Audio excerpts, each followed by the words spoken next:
Yeah, but I think this will be good. The focus point will be on the faith journey. And today's lesson is God's promises and Abram's unfaithfulness. And I kind of think people are going to be surprised in some of the things that are going to come out today. If you even read the Bible in a year, or you read through Genesis, you sort of see things maybe randomly. Oh, this happened, and this happened, this happened. There's a reason things are happening to Abram, because God is putting him on a journey.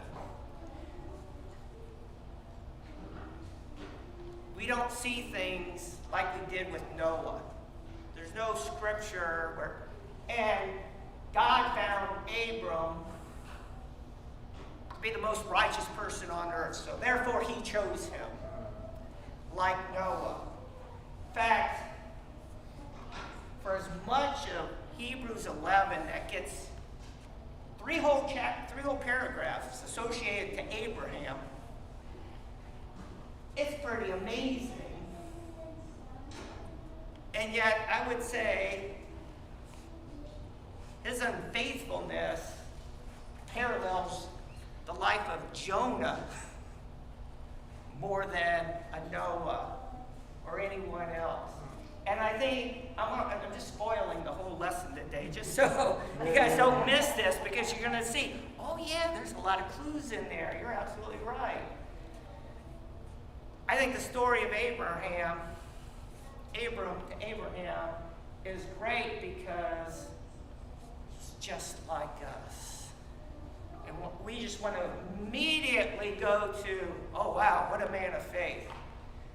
We want to go immediately to God credited him with righteousness. We want to immediately go to Isaac and him and Abraham willing to sacrifice him. Believe me, Abram is nowhere close to that man. And if you don't understand that, you just don't understand how faith needs to be built, how much God's promises are there for us, even when we're unfaithful, because he knows where we are going to be. Okay, we can close today. Brian. Genesis 11, verse 27. Now, these are the generations of Terah. Terah fathered Abram, Nahor, and Haran, and Haran fathered Lot. Haran died in the presence of his father Terah in the land of his kindred, in Ur of the Chaldeans. And Abram and Nahor took wives. The name of Abram's wife was Sarai, and the name of Nahor's wife Milcah, the daughter of Haran, the father of Milcah, and Mizcah. Now Sarai was barren, she had no child. Terah took Abram his son, and Lot, the son of Haran, his grandson, and Sarai his daughter-in-law, his son Abram's wife, and they went forth together from Ur of the Chaldeans to go into the land of Canaan. But when they came to Haran, they settled there. The days of Terah were 205 years, and Terah died in Haran. What does the Bible say about Terah? This whole section really is about Terah. He was the son of Shem, I think. He was related to Shem. Oh, okay, yeah. But he was on his way to Canaan. That's interesting. Terah? Uh-huh. Mm-hmm. He stopped halfway by our Haran, but still, he was on his way. We'll see. I disagree with it. Let's look at one thing we know about Terah, which is being revealed in Joshua. He served other gods. In fact, historically, they believe he was an idol maker, and he made a lot of money doing that. Okay? It's kind of an aside, but I believe if you crunch the numbers, that Noah was still alive when Abram was. I think you are correct too. Which is interesting. And where was he living? That was yeah, I don't know that. But we're going to try not to get off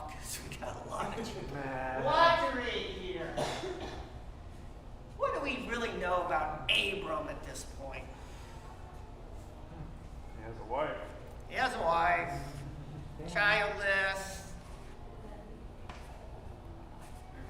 She's barren. Okay, God doesn't really give us much about him. I'm going to say he's just a common person. He's just an ordinary person. God does not say, I'm going to put my seed and build my nation around somebody that's awesome in any respect. Ur of the Chaldeans. So they start out in the city called Ur, and it would be considered one of the top, largest, most progressive, technology advanced cities of the time. It would be it wouldn't be like New York. That would probably be like in Egypt, where Pharaoh is. But it would be like a Chicago, probably. One of the top 5 cities. So it's very large. They're used to a big city life before they leave. And we know they're going to settle in Haran. Now, we're hearing. This city was well known, very documented. This was the place, if you wanted an idol, this is where you got it. That's what they were known for. The production of other gods, and that would have been what they produced the most of this city. So if you wanted to be an idol maker, and that's where, even on the Jewish side, they believe that is why he went there to, be in that trade. But this is interesting in Acts 7. And Stephen said, brothers and fathers, hear me.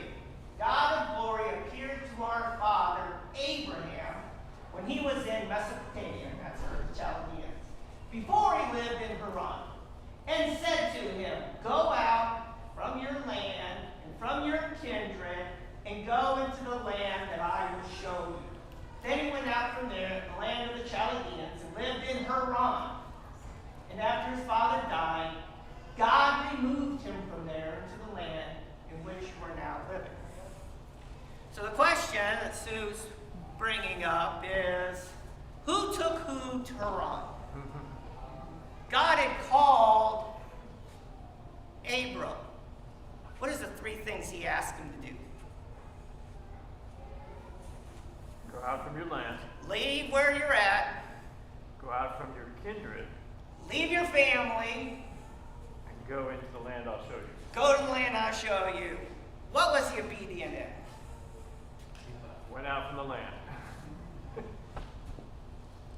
And I'll even challenge that if the last verse that we looked at says that Terah is the one that actually took him. Just going to throw out some thoughts, a lot of thoughts here today. So we look at Abram holistically. So they're down at the bottom here, Ur of the Chaldeans. Now, there is trade routes in this time. I mean, there's no highways. How do you get goods back and forth? Well, they're on the trade routes. Most of the trade routes are on, as you're looking, the right side here. There's the Tigris and Euphrates River. There is a lot of trade happening along those rivers. If you travel by land, which we believe Abram did, there's a lower trade route where you go through the cities below. There's a middle trade route where you're actually between the rivers, and there's a higher trade route. Now, look where God is eventually wanting him to go. And if you were going to follow, okay, God, I will follow where you would want to go, it would have been a direct line. What would we call that? East, west? West. Yeah. But they don't. They go in a different direction. Now, could be because that was the safest way to go. It would have been following the trade routes. But God certainly wouldn't have told him to go there to settle for 7 years in a godless city. So you have to reconcile. Is he really being God came to Abram and actually talked to him. I don't know about you. I've not had that happen to me. Gave him some specific things to do. And his faith and his obedience at this time is I don't see it.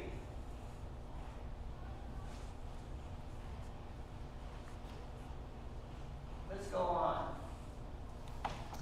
Now the Lord said to Abram, "Go from your country and your kindred and your father's house to the land that I will show you. And I will make of you a great nation, and I will bless you and make your name great, so that you will be a blessing. I will bless those who bless you, and him who dishonors you I will curse. And in you all the families of the earth shall be blessed." Wow. Wow. This is all on God's side. Abram hasn't proved faithful, at least in my eyes. I don't know where you are standing, but God now comes the second time to talk to him and give him pretty much the same three things he asked already once before, back in Ur of the Chaldeans. Leave your father's home. Leave where you're at. Go to the place I'm going to show him. And to just sweeten the deal, probably the greatest promise, besides the promise we have today of being in heaven, I mean, there's a parallel there through Jesus, what our promises are. But God specifically came down to him and said, man, all nations on earth are going to be blessed by you. I'm going to make you a great nation. Anyone who blesses you, I'm going to bless. Anyone who curses you, I'm going to curse. It's pretty amazing stuff that God just told him. Only if you'll do the three things for the second time I'm going to tell you to do. So why did God have to tell Abram a second time, leave your father's house? You get the sense that the father and whoever else was there were hindering him. Perhaps they had said to him, "Oh, you don't really want to go all the way there. That's just you don't even know what's there. You know, let's just stop here. It's a good place. We can make a living here. You know, all that kind of practical stuff that your family, your parents will tell you." Yeah. Okay. So we had to wait till Terah's dead for him to, leave your father, leave your family, the other one, leave your kindred, go. Or is it just Abram's lack of faith? Holding on to something. We were talking about this last night. When you're grieving, it's kind of hard to know what purpose is next. And the fact that he reiterated is like, okay, this is still part of the plan. This is still what I've got to do. Let's just move on. Yeah. So I think it's a good affirmation and God's sticking with this guy, yeah. not because he's earned it. Okay. Oh, that should say Abram. Has Abram already experienced these promises? He's not a great nation yet. Nope, not that one. But it already says he went to Haran. I believe in more disobedience than obedience, but they said they accumulated a lot of possessions. God is blessing him, at least in that way. I don't know how, but he did. And I'm sure they had a very comfortable home and a very comfortable life. And I'm positive Sarai didn't want to leave a nice house and a big, in the city to go live in tents. Where are we going? Can't tell you. Don't really know, but let's go. Right? I think he's starting to experience, when you start at least experiencing some of God's promises, maybe all of them will come true, right? He's not there yet. Did Abram believe God? I think so. Okay. Because what did he do? He got up and went. Okay. God doesn't say he credited to him his righteousness, which he's going to make a big deal about that in the last 3 chapters of this journey he's going to. But there's at least a seed there that he's willing to work with this guy. Just challenge you to think about that. Well, Because our hearts are weak, right? Our faith is weak. Abraham had quite, I agree that he was wealthy, because he took, and he acquired his father's wealth too. Yeah? And apparently his father stopped where he did because that's where it was profitable. Yeah. And so he was very wealthy. So God promising him, he said that I will, bless you and make you famous, and you will be a great nation. He had everything he really wanted except a child. Yeah. No. Okay, let's go through. Okay, so what's Sarah thinking? We don't have a lot of time. We'll look at Sarai a lot later, but she probably didn't want to leave this. Hey, we're one of the wealthiest people in the city, in the block. Why would she want to leave? It's interesting when you look at Hebrews and what it says and what it doesn't talk about. Well, I'm going to pull a couple of things from Hebrews. Today we'll do that. It always hits the highlights of what Abraham did faithfully. So if he's doing some things that isn't highlighted, it's probably because he's not doing them by faith. By faith, Abraham obeyed when he was called to go out to a place that he was to receive as an inheritance. And he went out, not knowing where he was going. I bring this up now because I think this is where he is now when he left Haran, not when he left Ur of the Chaldeans. Okay?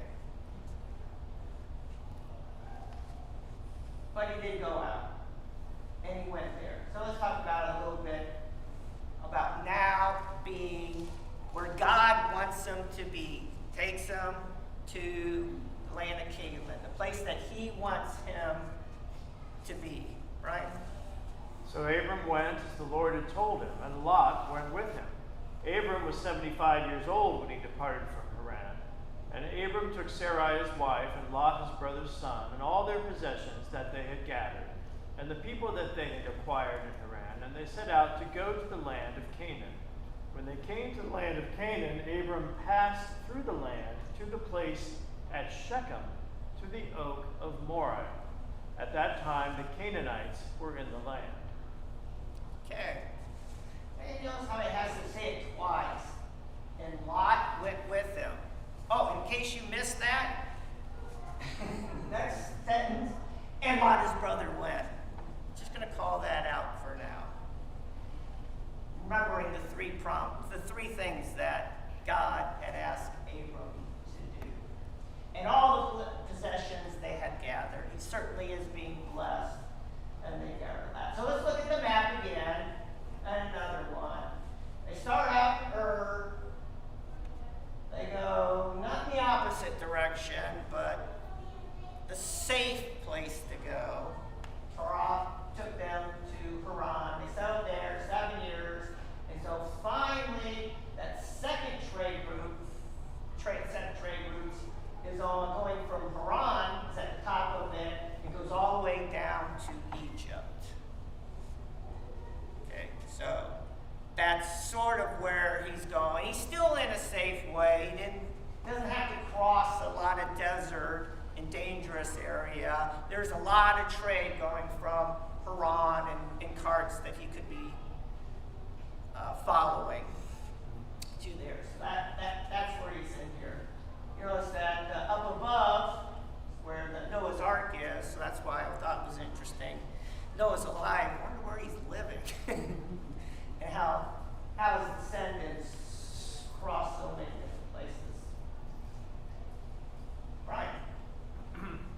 the Lord appeared to Abram and said, "To your offspring I will give this land."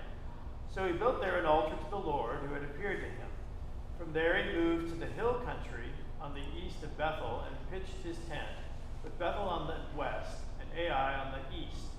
There he built an altar to the Lord and called upon the name of the Lord.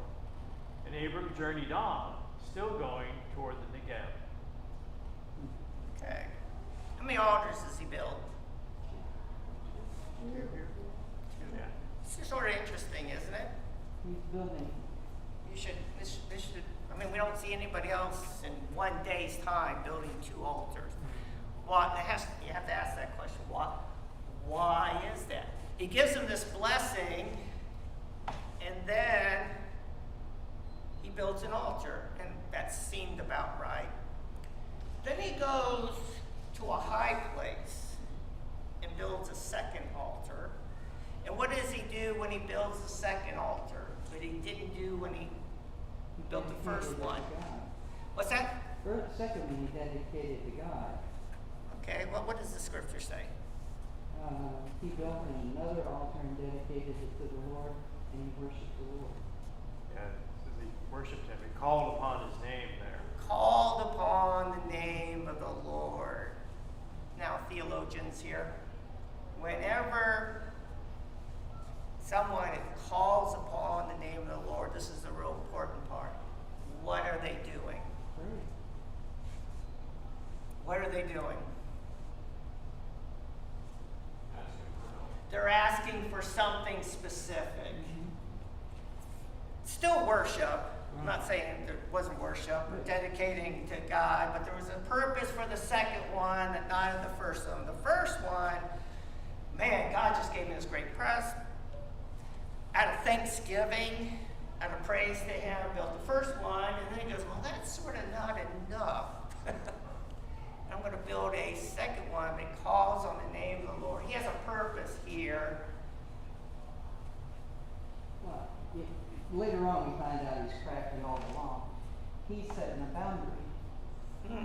He's setting from where the promise was made to where he wants to end, and he marks off what he wants, I think. That's he asks interesting. for it. That's interesting. Because boundary stones are sacred later.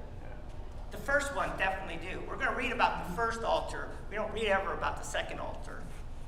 And that's all through that. I'm wondering, okay, you just were told that your offspring are going to have this land, All of it. but he leaves the place that God said his offspring was going to have. I would have thought you might say, okay, so God wants me to have this. Okay, let me settle here. But he keeps moving. Yeah. Okay, let's dig into that a little bit more. I only will bring this up. I thought about this morning. God never tells people to go to a high place to build an altar. It's usually right there where something significant, where your heart is moved to do it. However, other gods made high places. Baal was known for the high places. Really, why doesn't, the question I think you have to ask yourself, I'm not going to give you an answer. Why doesn't God answer him now? And because God didn't answer him, what does he do, as Ryan says? So, he gets all the way to the great oaks of Mamre. I love that place. I haven't been there. I really want to go, because there's just so much that happens right in that spot with Abram. God gives him this most wondrous set of promises, altar, then goes up to a mountain to build a second altar, calls on the Lord. God doesn't say anything to him, so he leaves, as Brian said, the exact place where he told him, everything here your descendants are going to have. This is your place. But there's Canaanites currently living there. And he leaves and he was only there a day, and immediately goes south toward the Negev, the desert, the place where nobody's living. Not a very faithful thing to do. Okay, so But look at the boundary he's making. He's got, if that's the boundary, then he's got a whole coastline. yeah, I think it's the middle. Later, he's going to take him to that spot and say, look, north, south, east, west, all of this is yours. We're going to get to that pretty soon. So we talked about the promises. Think about the promises. Why would you leave from this place? Like Brian said, we have all these promises. Your offspring, I will give this land. He's currently barren, doesn't have any children. That's a big part of the story, right? God gives him that promise right away. I will make you a great nation. I will bless those who bless you. I'll curse you, those who curse you. All the families on earth will be blessed by you. And he leaves. And if there's an implied fear of the Canaanites in his leaving, it doesn't tell us. There is an that. implied. Yeah. And he's not remembering what God told him would happen. He said even if the Canaanites came to curse him, God would be on his side against them. Yes. Yeah. What did he have to fear? Okay, so God knows he's going to have to prove this to this guy, right? Not a great man of God. It's just like us. We have fear. Right. Here comes the bad stuff. Now there was a famine in the land, so Abram went down to Egypt to sojourn there, for the famine was severe in the land. When he was about to enter Egypt, he said to Sarai his wife, I know that you are a woman beautiful in appearance. When the Egyptians see you, they will say, this is his wife. Then they will kill me, but they will let you live. Say you are my sister, that it may go well with me because of you, and that my life may be spared for your sake. When Abram entered Egypt, the Egyptians saw that the woman was very beautiful. And when the princes of Pharaoh saw her, they praised her to Pharaoh. And the woman was taken into Pharaoh's house. For her sake he dealt well with Abram, and he had sheep, oxen, male donkeys, male servants, female donkeys, and camels. Wow. This guy can do no wrong.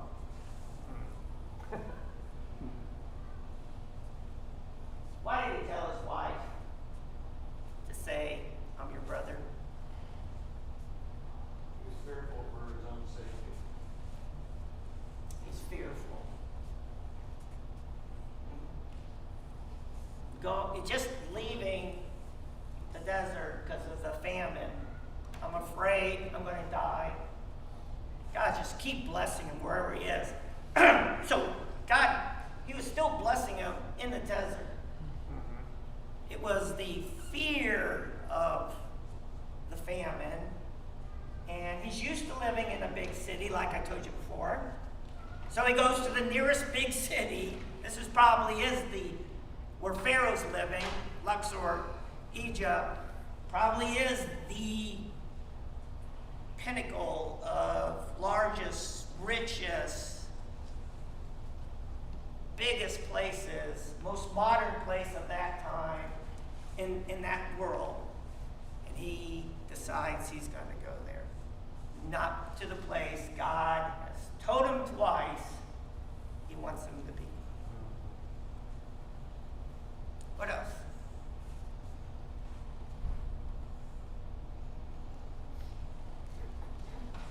Was it a lie? Well, a half lie. Yeah. Yeah. We'll read more about that. He's not his physical sister. Pure blood, same mother and father, but we'll read it another time. When he lies again,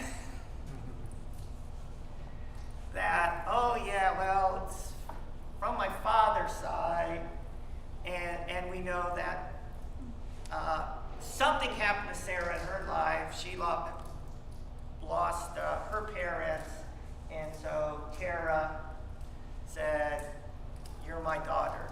You know, I will take you. I will treat you like you will have the same blessings from me as if you were my own daughter." And that's generally where people believe that, and that's where he's driving from. There's another thought that like his other brother who married the other brothers, 3 brothers,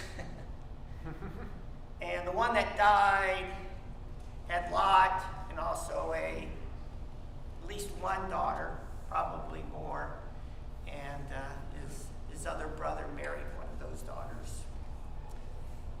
So, was Sarai an actual daughter? Definitely not, but is it legally she was, or maybe she was actually a granddaughter? That's where everybody decides. But it was a lie. Just like us, we can say, oh, it's a half lie. It's, it's not all the truth. In God's sight, it's a lie. Did you have something right? I was just thinking that, as far as we know, he has no evidence that Pharaoh and the Egyptians would do what he fears. There's kind of an imagined fear, Right. which we so often traps us and stops us from doing what we should be doing. We imagine all sorts of terrible things happening that may have no basis in reality. Mm-hmm. But the fear did happen, right? What he feared, but it's not like he dealt with it and did the right thing.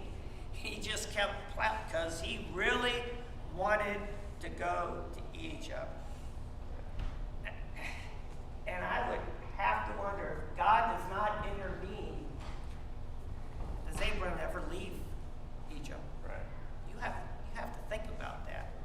There's no indication there that he thinks this is a temporary deal because of a famine, which isn't, we don't have any idea that it's like one that Joseph is 7 years long. He just didn't believe God would take care of him, so he's going to take care and make decisions himself. And how does he think that the blessing about the offspring is going to be fulfilled if his wife is taken from him? Yeah. It's all Abram's plans, not God's. Did Abram benefit from this lie? Good stuff. Yeah, a lot of stuff. The camels, I mean, that really got me, Brian, when you said that.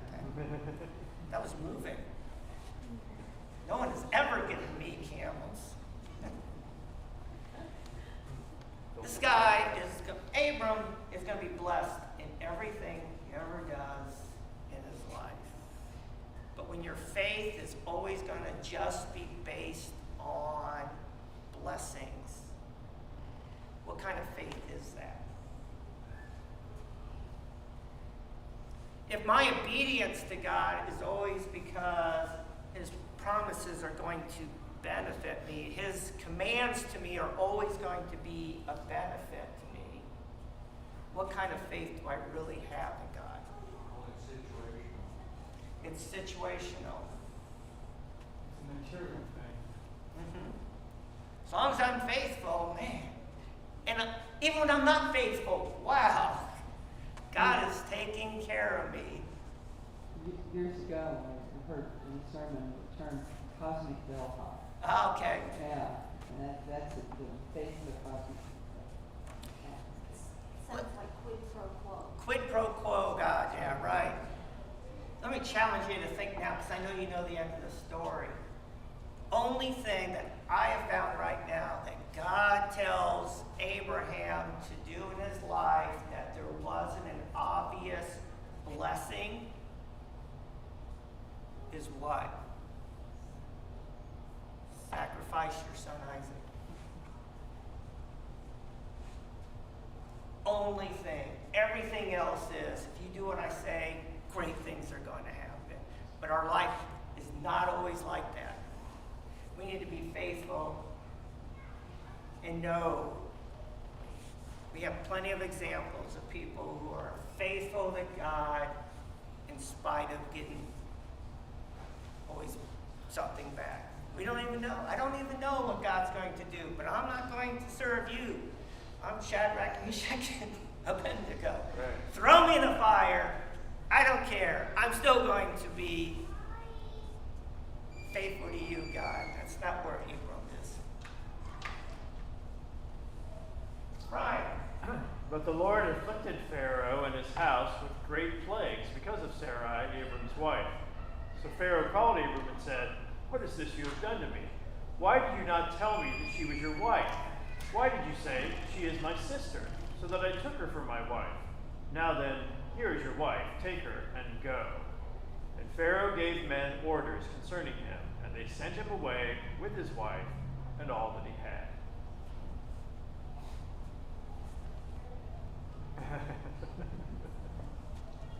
What promises of God are obvious in this little trip to Egypt? Got more stuff. Blessing those who bless him, and curse those who curse him. Right, right. Yeah, it'd be odd. Shouldn't that just, man, if that's true, maybe all this other stuff that God said about me being a great nation will come true. So what are the promises that haven't yet come true?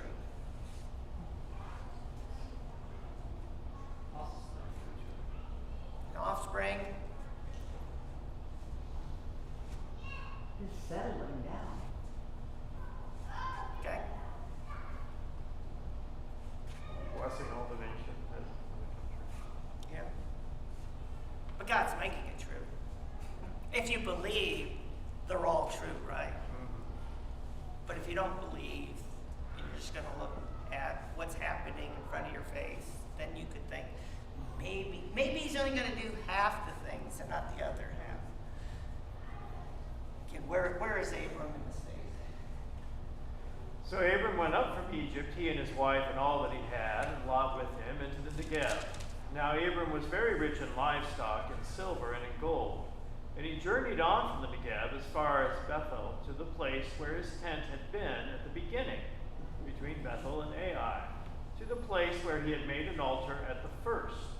And there Abram called upon the name of the Lord. Okay. So Abram goes back, but he stops at the Negev first. Again, much more comfortable. It's in the desert. There's nobody around, but he's being blessed so much with the livestock. That's really the only thing that caused him finally to say, maybe I should go back to what God told me to go, where he led me, where this whole thing started, to go to a place I will show you to go. And he goes back. Anything else? Why do you think he finally goes back to the place? Carol. I don't know how far this is. If we drive from Egypt to Bethel, it takes a day to get there. But they're on foot. And Yep. they have this whole entourage with them. So to me, them stopping, it's like, okay, let's take a breather. Everybody do what you gotta do. Let's relax and then move on. I'm sure there was a lot of that going on. I get the impression that he was settling in the Negev until he was forced to leave. But yeah, the regular logistics of getting from one place to another, because he's going to keep adding more and more and more and more. So finally, it's like, we need to find one place to stay, and it's certainly not going to be in the Negev. Right. So finally goes to a place he knows that are rich, but other people are there. So it's interesting when we go back to Hebrews 9 here, where God is going to commend him where his faith is. By faith he went to live in the land of promise, as in a foreign land, living in tents, with Isaac and Jacob, heirs with him of the same promise. So he does finally go back, and God is going to credit him for doing this. And I like it, but again, there were 3 promises, were there not? Not 3 promises, I'm sorry. 3 commands that God gave him to do. And God is acknowledging his faith now for fulfilling fulfilling 2 of them.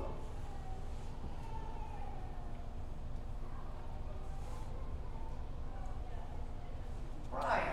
And Lot, who went with Abram, also had flocks and herds and tents. So the land could not support both of them dwelling together, for their possessions were so great that they could not dwell together. And there was strife between the herdsmen of Abram's livestock and the herdsmen of Lot's livestock. At that time, the Canaanites and the Perizzites were dwelling in the land. There's a problem with Lot. You know, a lot of times I've just read over that. Oh, well, yeah, that will happen. Lot's hanging around Abram, so yeah, he's going to be blessed, you know, sort of, because he's hanging around him, right?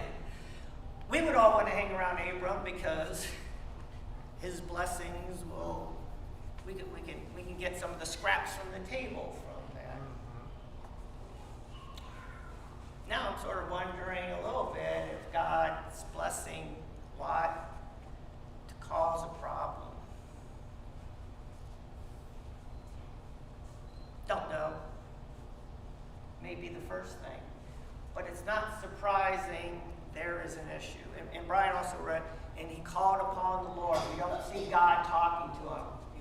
He's got everything he needs, right? He's got the commands and he's got the promises to do. But God, there's no mention of God talking to him again. So what is the problem here? The herdsmen are quarreling. Herdsmen are quarreling, okay? And they want to know who's in charge. I mean, who's really, really in charge? Probably a little competition going on there. He was told to leave his family. He didn't tell him to take him with him. Yeah, okay, we're back to that command. Yeah. So it shouldn't surprise us that there's going to be at some point an issue with Lot. And it's being manifested with, you know what, with the root of all evil. What is that? Money? Yeah. Money, all kinds of evil. Money, money, money. So there's a lot of money. So now everybody's have divisions and wanting to get theirs and who's going to get more and all that stuff. Dale. Sounds like there was a resource issue too, I mean, grazing area and water and what have you, because they were all bunched together there. I'm sure there was not enough resources to take care of them all. We're blessed so much by God that that's a problem. That would be an interesting spiritual thought. Yeah. Are we blessed so much by God that it would cause them? Certainly people would be jealous. Well, it reminds me of when Jesus did the parable of the soils, and one of the problems was the cares of this world choke out your faith. And is that what's happening here? Is they're so focused on dealing with the stuff that it's keeping them from serving the Lord. Serving the Lord. Okay, that's interesting. You got to give him a little bit of slack. You got to assume you're looking at Lot. He's the presumptive heir. So For now. for now, yeah. Yeah. It would have been hard to leave him behind. Would have because been he hard was to leave them. Your heir, your surrogate son. Yeah. He's a grown man, though. Yeah. But very good point. Very good point. Let's read on in the story. Lot lifted up his eyes and saw that the Jordan Valley was well watered and everywhere like the garden of the Lord, like the land of Egypt in the direction of Zoar. This was before the Lord destroyed Sodom and Gomorrah. So Lot chose for himself all the Jordan Valley, and Lot journeyed east. Thus they separated from each other. Abram settled in the land of Canaan, while Lot settled among the cities of the valley and moved his tent as far as Sodom. Now the men of Sodom were wicked, great sinners against the Lord.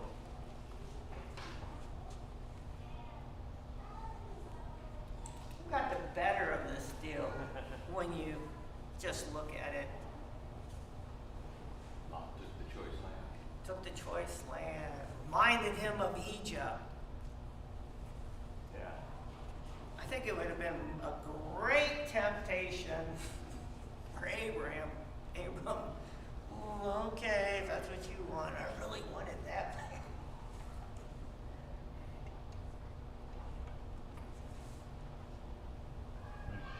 Mark. So cities, have blessings and curses, and the thing with cities is, sin is allowed to concentrate.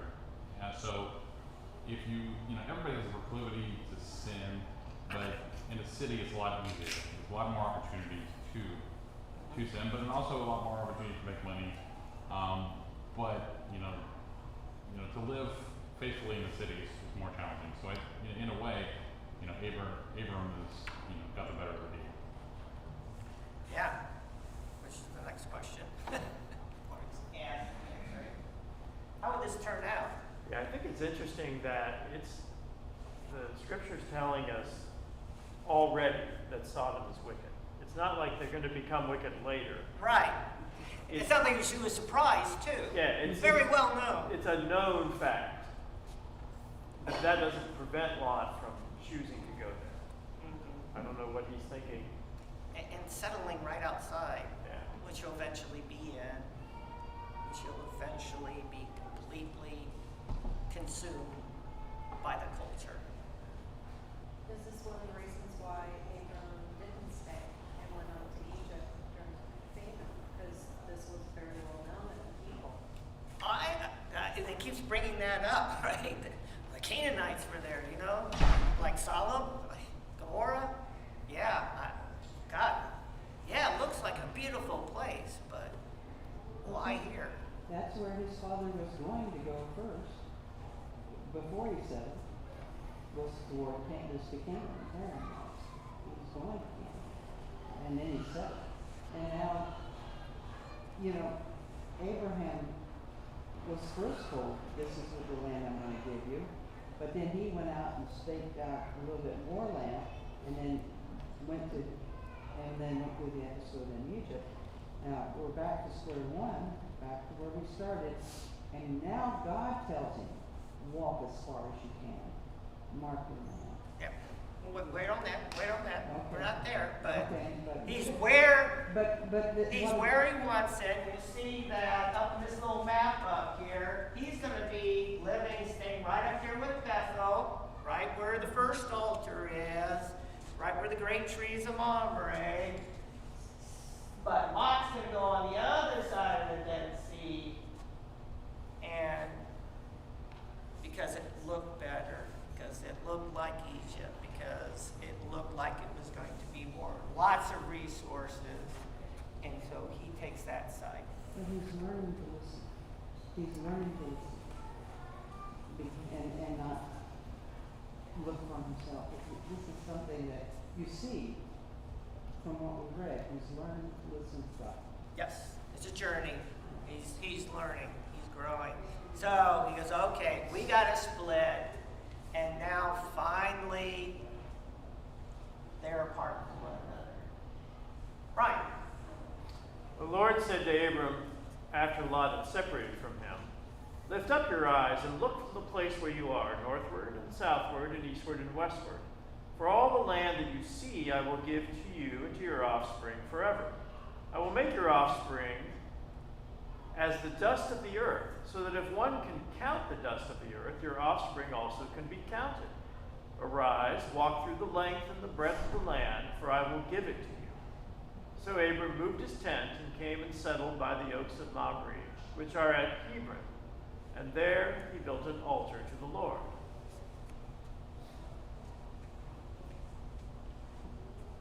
Read that first statement again.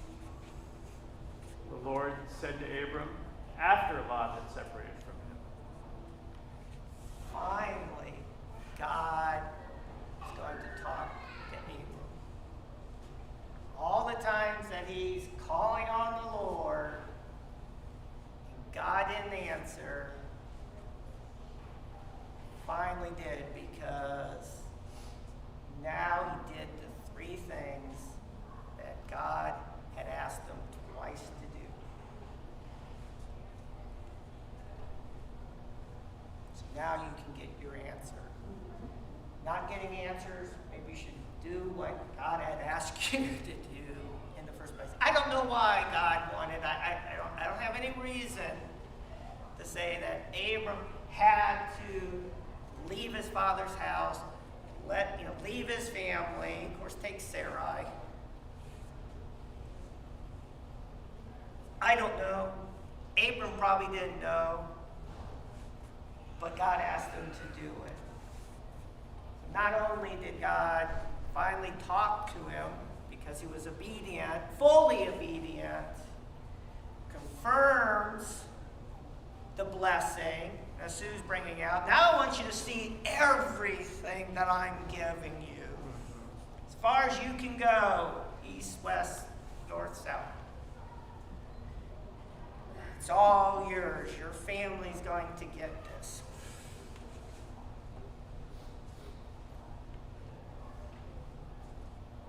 And even God not only reconfirms with him the promises he's already made, he even adds promises.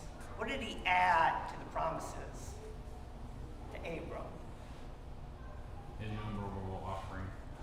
Yeah, he's already going to deal with this big issue that still isn't fully resolved yet.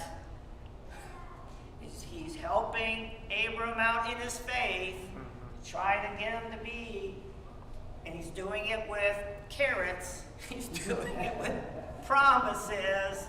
There's great things if you just obey me.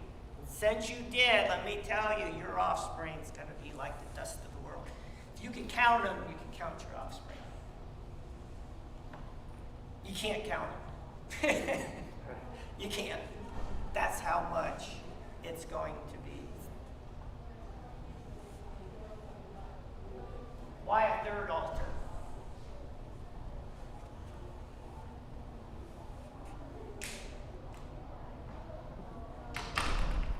Mine says to honor God. Okay? It's almost in the exact same place as the first one. Maybe the other altars were more about what he knew from his time with his father, whatever. Yet they were not genuine altars to the Lord, or maybe this one is. Yeah. Makes you wonder. Yeah. Maybe his heart really, maybe the ones before were more of an obligation. Yeah, I go on Sunday morning. I feel like I need to. My parents always taught me, but what you're saying, Brian, is, no, I'm really going to put my heart into this one. I really want to glorify God. Chris? Usually, when we read about somebody building an altar, it says there you sacrifice the oxen, whatever. It doesn't say that about any of Abram's altars. Yeah, doesn't. I assumed he did, but you're right. Maybe there was something a little different. I don't know.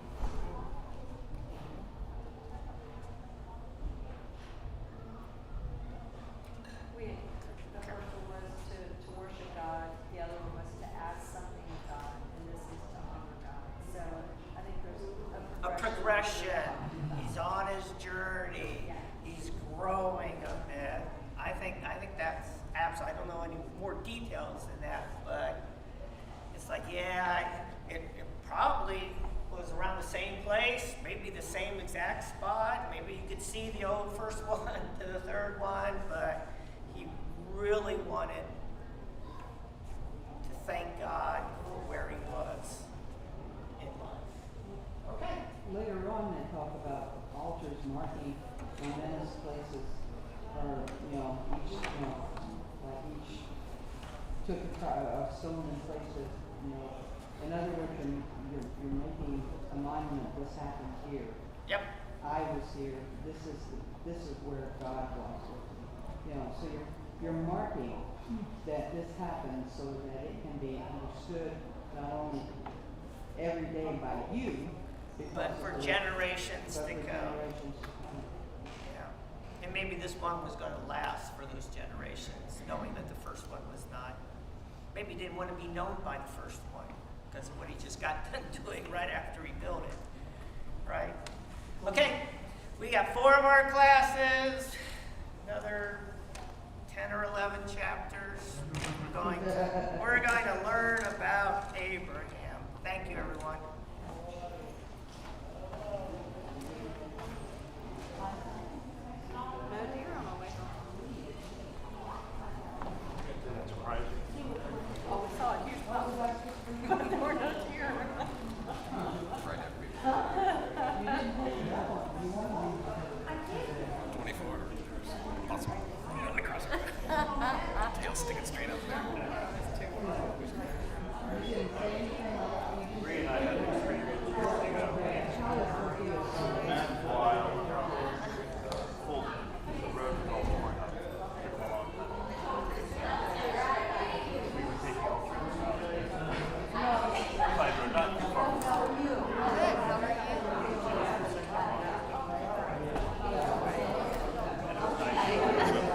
Well,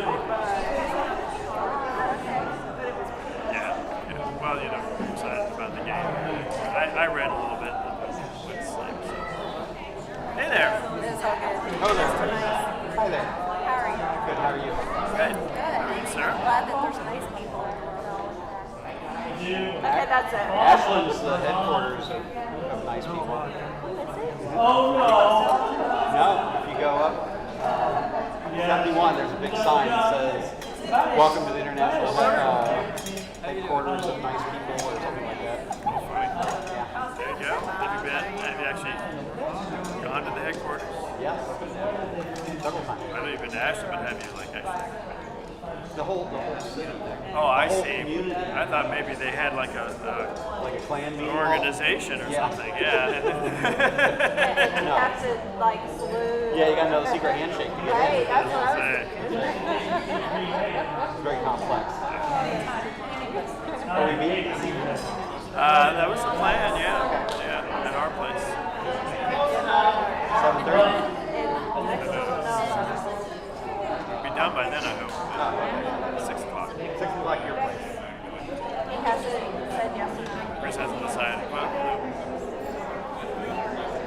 About having it at your place today?